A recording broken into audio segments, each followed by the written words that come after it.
Hi friends, welcome back. പുതിയൊരു വീഡിയോയിലേക്ക് എൻ്റെ എല്ലാ കൂട്ടുകാർക്കും സ്വാഗതം. എൻ്റെ ചാനലിലേക്ക് നിങ്ങൾ ആദ്യമായിട്ട് കാണുന്ന സുഹൃത്തുക്കളുണ്ടെങ്കിൽ ഇപ്പോൾ തന്നെ ചാനൽ സപ്പോർട്ട് ചെയ്യുക, സബ്സ്ക്രൈബ് ചെയ്യാൻ ബെല്ലൈക്കൻ എനേബിൾ ചെയ്യുകയാണെങ്കിൽ ഞാൻ വീഡിയോസ് ഇടുമ്പോൾ തന്നെ അപ്പോൾ തന്നെ അപ്ഡേറ്റ് ആയി നിങ്ങളുടെ ഫോൺ ലൈഫിലേക്ക് എന്തെങ്കിലും അഭിപ്രായങ്ങൾ കുറിച്ച് പറയാനുണ്ടെങ്കിൽ തീർച്ചയായിട്ടും കമൻറ്റ് ബോക്സിൽ ഇറക്കുന്നതാണ്. ചാനൽ ഇഷ്ടപ്പെട്ട ലൈക്ക് ചെയ്യാനും ഷെയർ ചെയ്യാനും മറക്കണ്ട.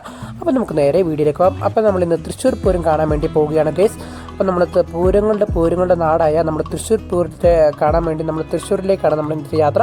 അപ്പോൾ നമ്മുടെ യാത്ര തുടങ്ങുന്ന നമ്മുടെ അടിമാലി, അതുപോലെ തന്നെ നമ്മുടെ നേരിമംഗലം, അതുപോലെ തന്നെ നമ്മുടെ കോതമംഗലം, പെരുമ്പാവൂർ, ആലുവ വഴിയാണ് ഞാൻ പോകുന്നത്. ആലുവ ചെന്നിട്ട് ഞാൻ അവിടുന്ന് ട്രെയിനിലാണ് പോകുന്നത്.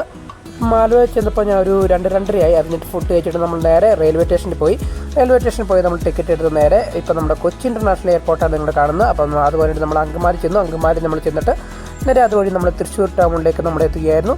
അപ്പം ഇന്നത്തെ നമ്മുടെ ഫസ്റ്റ് പാർട്ടായിട്ടാണ് ഞാൻ ഈ തൃശ്ശൂർ പൂരത്തിൻ്റെ ഈ വ്ലോഗ് ചെയ്യാൻ വേണ്ടി പോകുന്നത്. അപ്പോൾ പാർട്ട് 1 വീഡിയോയാണ്, നിങ്ങളിപ്പോൾ പൂർണ്ണമായിട്ട് വാച്ച് ചെയ്യുക.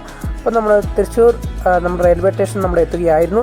അപ്പോൾ നമ്മൾ റെയിൽവേ സ്റ്റേഷനിൽ എത്തിയിട്ട് ഞാൻ ഗൂഗിൾ മാപ്പിൽ സെർച്ച് ചെയ്തിട്ട് നമ്മൾ ആ കടമുറ്റം, നമ്മുടെ കുടമാറ്റം നടക്കുന്ന നമ്മുടെ തേക്കിൻകാട് മൈതാനം എവിടെയാണെന്ന് ഞാൻ കണ്ടുപിടിക്കുകയായിരുന്നു. അപ്പോൾ നമ്മൾ തൃശ്ശൂർ ടൗണിൽ ഇറങ്ങി നമ്മളൊരു ഇവിടെ ടൗണിൽ നിന്ന് നമുക്ക് കുറച്ച് ഒരു 10-15 മീറ്റർ ഏകദേശം നമുക്ക് നടക്കാനുണ്ട്. അപ്പോൾ നമ്മൾ ഗോപുരം എത്തി നമ്മുടെ പ്രധാന കവാടമായ തൃശ്ശൂർ പൂരത്തിൻ്റെ തെക്കിൻകാട് മൈതാനത്തിൻ്റെ പ്രധാന കവാടമായ നമ്മൾ ഗോപുരത്തിലെത്തി. അപ്പോൾ നമ്മൾ അവിടെ നിന്ന് ഇപ്പോൾ അവിടെ അടിപൊളി തിരക്കുണ്ടായിരുന്നു, ഒരു രക്ഷയില്ലായിരുന്നു. അനങ്ങാൻ പോയിട്ട് ശ്വാസം വിടാൻ പോലും പറ്റില്ല. അതുമാതിരി തിരക്കും ബഹളവും അടിയും പോലീസുകാരെ നിയന്ത്രണം, അങ്ങനെ ഒരു രക്ഷയില്ലാതെ ഉന്തും തള്ളും മാത്രം ഉണ്ടായിരുന്നുള്ളൂ. അതൊക്കെ ഞാൻ പിന്നീടുള്ള വീഡിയോ ഞാൻ പറയാം.